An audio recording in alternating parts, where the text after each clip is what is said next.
Francisco de Paula Cândido, nascido em Pedro Leopoldo, Minas Gerais, 2/4/1910, conhecido popularmente como Chico Xavier. Divaldo, por que a mudança de nome? Segundo estou informado, ele não usava o seu nome próprio logo no começo da mediunidade, porque receava implicações de natureza religiosa.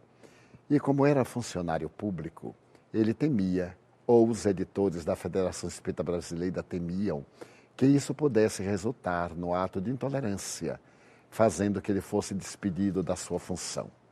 Mais tarde, no entanto, quando ele se transferiu para Uberaba, ele resolveu adotar o nome pelo qual ele havia usado durante todo o período da psicografia. E voltou naturalmente a corrigir para Francisco Cândido Xavier. Divaldo, fala um pouquinho da pessoa Chico Xavier. A mim me fascina a pessoa Chico Xavier, considerado a antena paranormal mais notável dos séculos XIX e XX, ou melhor, dos últimos séculos. Francisco Cândido Xavier era, durante a sua vilegiatura carnal, o exemplo da bondade personificada. Ele conseguiu aquele mistério a que se refere Carl Gustavo Jung, de unir a ânima e o ânimos em uma perfeita identidade. Não se podia perceber nele nem os arroubos de uma masculinidade agressiva, nem as manifestações efeminadas de uma feminilidade imposta pelos hormônios. Era o equilíbrio. A sua bondade transparecia, e em todos os momentos da sua vida, ele demonstrou ser um homem austero, nobre, cumpridor dos deveres, infinitamente disciplinado, mas, sobretudo, bom.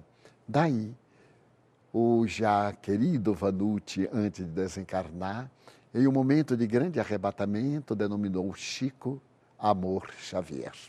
Divaldo, como e quando o Chico decidiu-se pela doutrina espírita? Pois sabemos que sua educação era católica.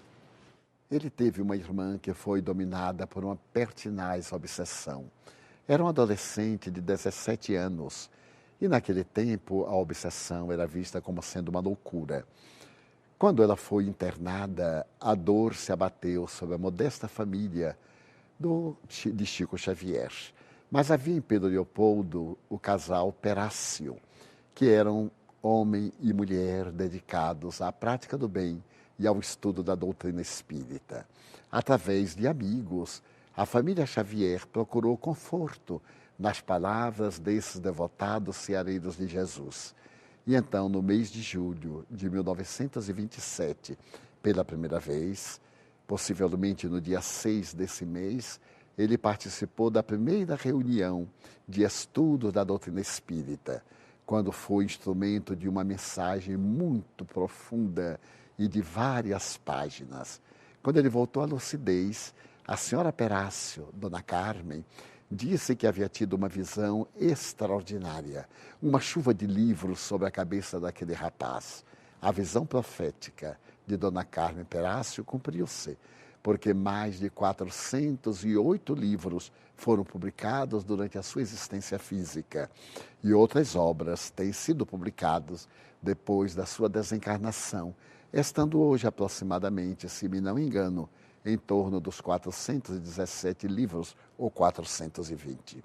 Então, a sua opção pelo espiritismo foi uma decisão imposta pela mediunidade, desde criança, que ele era portador de uma mediunidade exuberante, quando, a partir dos 4 anos e meio, ele pôde ver a sua mãezinha desencarnada, Dona Maria João de Deus.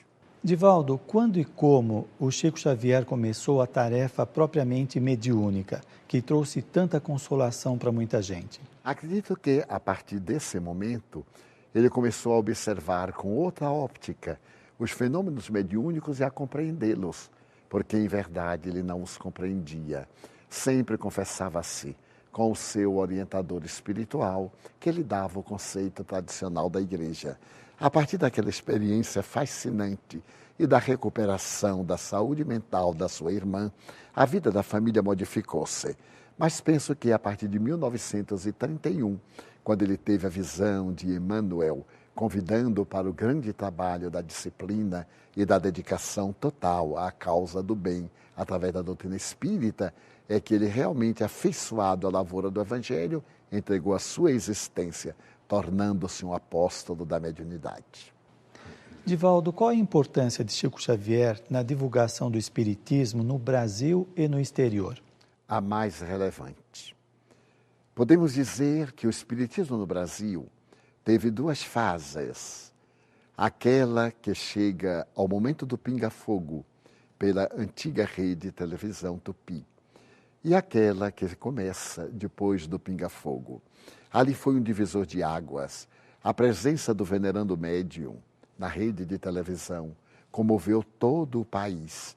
Entrevistadores notáveis, portadores de profundos conhecimentos e variados, entrevistaram-no longamente, e as suas respostas ricas de sabedoria, sob a inspiração do seu guia espiritual Emmanuel, sensibilizaram a opinião pública, tornando-se essa entrevista um marco histórico. A partir dali, o Espiritismo passou a ganhar mais respeitabilidade pela figura honesta e digna desse trabalhador incansável de Jesus. É exatamente quando começa o grande correio do mais além e as mensagens dos desencarnados vêm trazer conforto às centenas de familiares que acorrem a Uberaba na expectativa de ter a certeza da sobrevivência do espírito ao fenômeno da morte. A partir de então, não somente a mediunidade de Chico Xavier, que havia passado por vários, inúmeros e constantes testes, sempre saindo vitoriosa pela sua pulcritude e legitimidade, passou agora a ser um verdadeiro conforto para todos que, nas memoráveis reuniões de segundas e sextas-feiras, estavam sempre ali para receber o pábulo da misericórdia divina através das cartas que vinham do além. Melhor dizendo, sextas-feiras e sábados, e às vezes a intimidade aos domingos pela manhã. Divaldo, você fala deste correio do mais além. Este trabalho que o Chico Xavier desenvolvia de atender muitas pessoas, tanto encarnados como desencarnados que buscavam seus familiares, a equipe espiritual que trabalhava com ele era muito grande? Sem a menor sombra de dúvida. Eram centenas de espíritos. Acredito que, mesmo milhares. No tempo das orientações espirituais, quando eram solicitadas consultas para problemas de saúde, sob a presidência do Dr.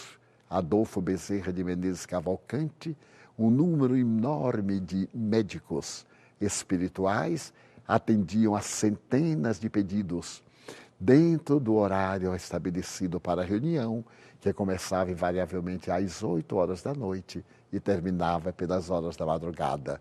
Coroadas essas atividades com mensagens de poetas, de cronistas, com páginas de morredora beleza e também algumas de consolação espiritual para os assistentes que ali se aglomeravam.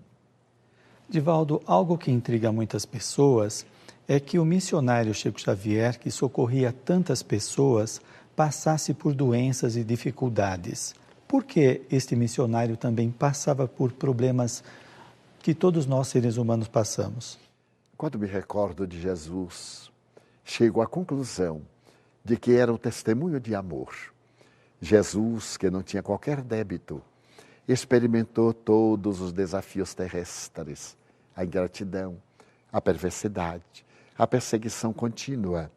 A história não narra que ele tivesse qualquer doença, por ser um espírito puro, o mais perfeito que Deus nos ofereceu para servir-nos de guia e de modelo. Mas também quando me recordo de Francisco de Assis, que é a reencarnação do apóstolo João, o discípulo amado, eu noto que aqueles sofrimentos eram por amor.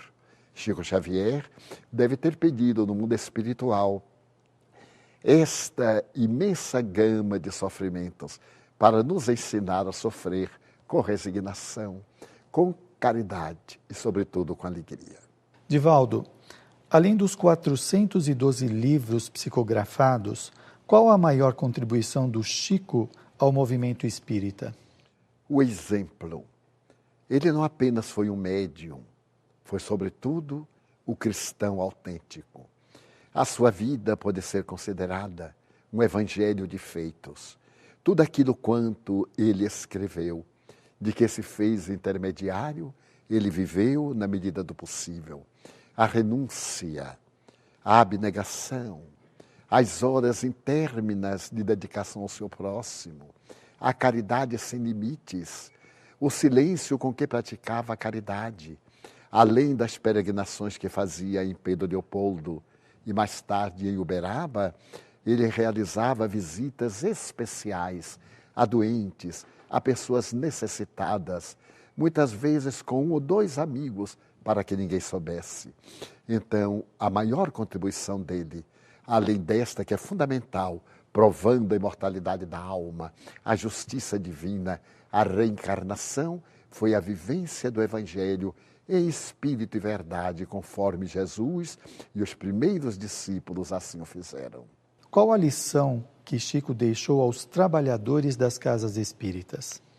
Não cessar de servir, reclamar menos e trabalhar mais, ser fiel à codificação espírita. Emmanuel, o seu mentor espiritual, disse-lhe oportunamente: se algum dia eu te der qualquer informação que não seja compatível com o Evangelho de Jesus e com a revelação de Allan Kardec, deixa-me e prossegue com eles. E Chico Xavier, até a sua desencarnação, foi fiel ao mandato mediúnico, mas, sobretudo, a sua fidelidade a Jesus e à doutrina espírita, conforme exarada na codificação. Nas suas reuniões, sempre eram lidos uma pergunta do Livro dos Espíritos e uma página do Evangelho segundo o Espiritismo, para que ficasse perfeitamente identificada a afinidade profunda que existia em de ter vivido no século em que o venerando apóstolo Chico Xavier desenvolveu a tarefa de ampliação da doutrina espírita para construir um mundo melhor. Agradecemos a todos vocês, esperamos que estas lições do nosso querido Chico seja um exemplo para você como para todos nós. Até a próxima vez.